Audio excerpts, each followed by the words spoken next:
Welcome back to yet another episode of the Commercial Leader Podcast. My name is Bram Laguru, and today's topic is your favorite leadership guru has never met your team. Quick question before we start. How many leadership books do you own that you've actually finished? No judgment. I own personally about 40 of them, and if I'm honest, I couldn't tell you the ending of half of them. But here's the thing that always gets me. Open any three of those books, and you'll find three different geniuses, each one utterly convinced that they found the answer. Covey says, start with your character. Sinek says, start with your why. Lencioni says, start with trust falls, kiddingly mostly. And Brené Brown says, get vulnerable. Kim Scott says, just say the honest thing out loud to their face. They can't all be the starting point. And yet every single one of them is right. Somewhere, for someone, in some room. That's what we're doing today. Not a takedown. I'm not in the business of throwing rocks at people who've generally helped millions of leaders, myself included. I'm doing something more useful, showing you exactly which room each of one of those ideas was built for, so that you can stop force-fitting a Harvard Business Review case study onto a team in Lagos, Jakarta, or your own office down the corridor, and start using these brilliant tools the way that they were actually meant to be used deliberately, not by default. Why should you trust me on this? And why I probably shouldn't be trusted either. Quick word on why I've got opinions here, and then a confession. I've spent the last 21 years first as a regional European manager and then a management consultant, in the room with leaders and their teams across 25 countries. Every size of organization, from scrappy startups to the giants you'd recognize, across pretty much every industry you can name. I've got a master's in psychology and a postgraduate in training and development sitting behind all of that. So I promise this isn't just a vibes and nice LinkedIn headline.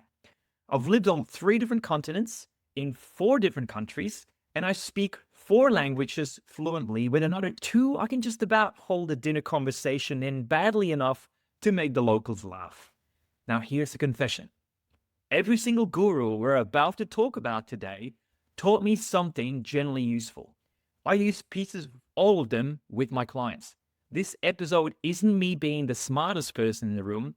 It's me being the person who's had the very specific, very humbling experience of watching a brilliant framework land like a lead balloon at the moment it crossed the border, an org chart, or a personality type that it wasn't built for.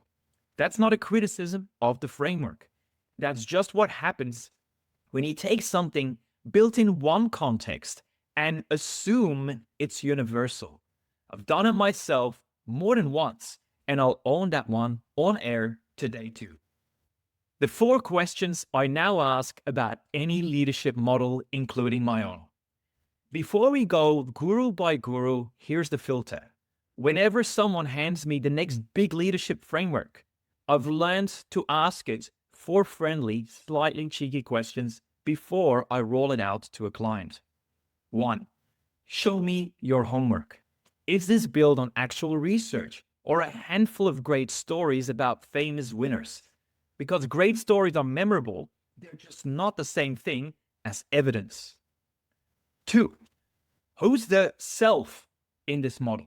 Does it assume one confident individual charting their own course? Or does it leave room for cultures where the team, the family, the collective comes first? 3 then. Who's allowed to speak up? Does this model assume everyone in the room feels safe enough to challenge the boss out loud?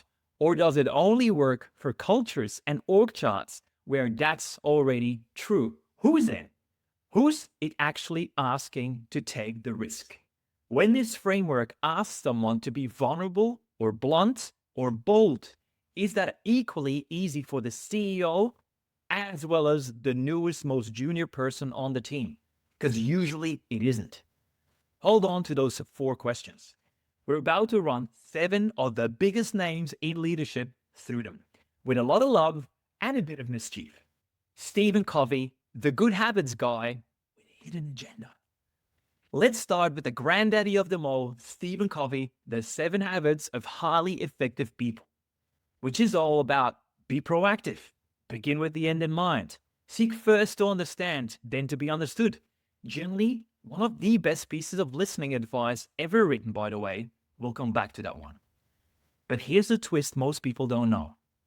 Covey wrote these as universal laws of human effectiveness, full stop. But they actually grew out of a very specific, very devout worldview where he believed these principles come from natural law itself. Nothing wrong with that as his truth. The loophole is that it got repackaged and sold to the rest of us. This is simply how effective humans work. Full stop, no asterisk. And here's where it gets practically interesting for you. Begin with the end in mind assumes you as an individual get to state your own mission. Now that's a very comfortable idea if you grew up in an individualist, egalitarian culture. It's a much stranger ask if you were raised somewhere your life's direction is a family or community decision, not a solo one. Same words, wildly different runway.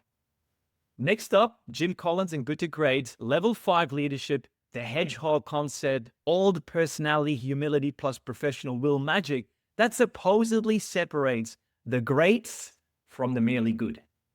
Here's my favorite bit of mischief in this whole episode. The economist Stephen Levitt actually went back and checked. Several of Collins' 11 great companies like Circuit City and Fannie Mae among them later collapsed spectacularly.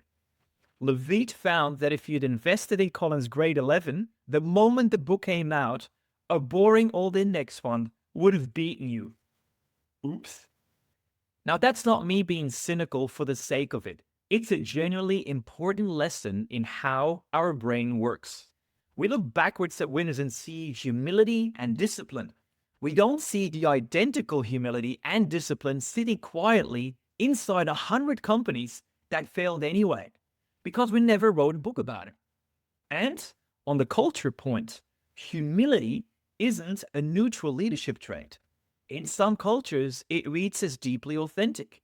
In others, a leader being visibly humble can actually undercut the authority their people expect them to hold. Context, context, context is my point. Next is Simon Sinek. Start with why unless your audience wants the what first. Simon Sinek. People don't buy what you do, they buy why you do it. The Golden Circle. I genuinely love this one as a story about Apple, the Wright brothers, Martin Luther King. Beautifully told. Here's a cheeky bit. It's built almost entirely on story, not evidence. Great anecdotes, dressed up with a bit of amygdala talk to sound sciencey, but no actual proof that starting with why causes better results rather than just being the story we tell about people who already won. And there's a sharper critique worth mentioning. Simon skips straight past who. Now, you can't have a why that means anything until you know exactly who it's for. But here's the bit that ties straight back to everything I talk about on this show. Start with why it's actually a wonderfully applications first American way of doing things. Lead with the inspiring headline. Explain the reasoning later if anyone asks. Put that exact opening in front of a principles first German engineering client who wants your methodology and your data before your punchline, and you'll watch their arms cross in real time. And with a fast moving bottom line, just give me the number type in the room. Your beautiful why is just not a long thrown clear before you get to the point they actually wanted first. Why isn't the universal opener? It's one very specific, very Western rhetorical style wearing a universal costume. Next is Daniel Goleman about emotional intelligence. Now, this one's close to my heart because it's basically my day job. Daniel Goleman and emotional intelligence, which is all about self-awareness, self-regulation, motivation, empathy, and social skill. Generally one of the most useful ideas of the last 30 years of leadership thinking. Now, 2 bits of mischief here. First, the nerdy one. There are several competing EQ models out there, and they don't actually agree with each other very well when you measure people against them, which is a polite academic way of saying they might not all be measuring the same thing. Second, and this is the one I really want you sitting with, a lot of what gets scored as emotional intelligent behavior, like steady eye contact, saying, I feel out loud, openly naming your emotions in a meeting, is really a Western display rule, not a universal sign of emotional skill. Because in plenty of East Asian cultures, keeping your emotional cards close to your chest isn't a lack of EQ. It's the whole point. It's regulation. It's respect. So before you mark someone down as low EQ on their next 360 review, ask yourself honestly, are they less skilled or are they just skilled in a different accent? Next is Brené Brown. Vulnerability is brave, but it isn't free for everyone. Brené Brown, vulnerability as the birthplace of courage and connection. I adore her work. Genuinely, this is no sarcasm. And here's the one loophole worth naming gently. Vulnerability isn't equally priced for everyone in the room. When a senior, secure, well-established leader stands up and says, I don't have all the answers, that's generally brave. And it usually earns them more trust, not less. Now ask the newest, most junior person on the team. Maybe someone whose visa depends on this job. Maybe someone from a culture where showing uncertainty in public quietly damages their standing. To do the exact same thing in the exact same way, you're asking them to take on real risk with a much smaller safety net underneath them. Same instruction, wildly different price tag. Kim Scott then, radical candor and the one guru who's already done her homework on this. Now here's my favorite one in the whole episode, because it's a good news story. Kim Scott, radical candor, talks about care personally, challenge directly, and avoid being an obnoxious jerk on one side or a spineless pushover on the other. Now here's what I love. Unlike most of the names on this list, Scott's own team has actually gone and publicly tackled exactly this cultural question, instead of pretending it doesn't exist. Their own words, radical candor is universally human, but interpersonally and culturally relative. End quote. Scott tells a great story about working with a team in Tokyo who were frustrated with head office. Her instinct, trained on very direct, Israeli-style confrontation, was to tell them to just say it straight. Instead, she coached them toward being politely persistent, which means still relentless, still getting the outcome, just wrapped in a completely different cultural container. Same intent, completely different delivery. That right there is basically the answer to this entire episode. Keep the intent, change the delivery every time. Last stop then, Patrick Lencioni's 5 Dysfunctions of a Team and Amy Edmondson's Psychological Safety. Lencioni's pyramid. No trust, so no healthy conflict, so no real commitment, so no accountability, so nobody cares about the results.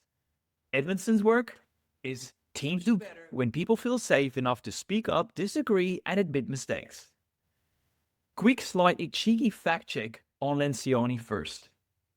His book, explicitly written as a business fable, a story, not a study, and the organizational psychologists who have gone looking for the research behind those trust-building exercises largely haven't found it. That doesn't make it useless. It makes it a really compelling story, which is a different thing to proven. Edmondson's psychological safety work sits on a much sturdier research ground. But here's the loophole worth flagging for anyone leading a multicultural team. Silence in a meeting is not automatically fear.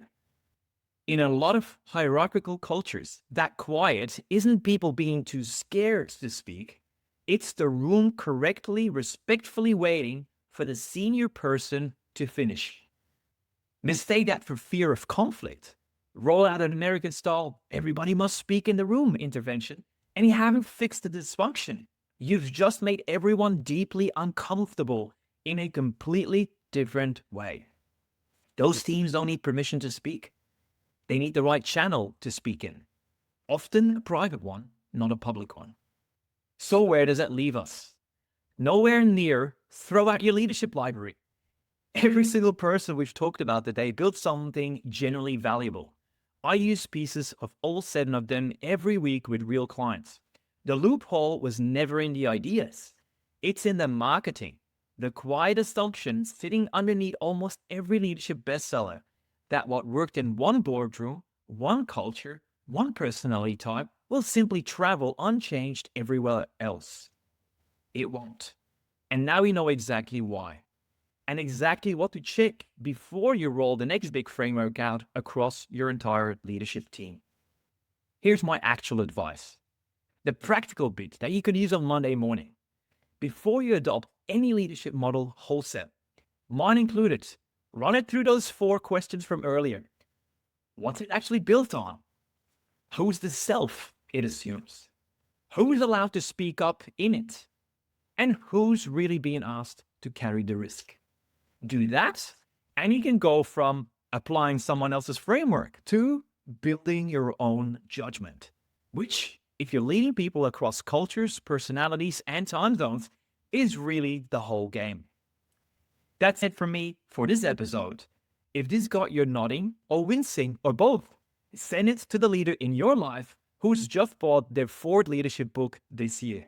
And if you want help with actually building this kind of cultural and psychological fluency into how your leadership team operates, not just in theory, in the room with real people, that's exactly what I do. Book a free discovery call, link in the show notes, and let's have a look at where a one-size-fits-all approach might quietly be costing you and your organization. My name is Bron. Thank you so much for tuning in, and see you next time.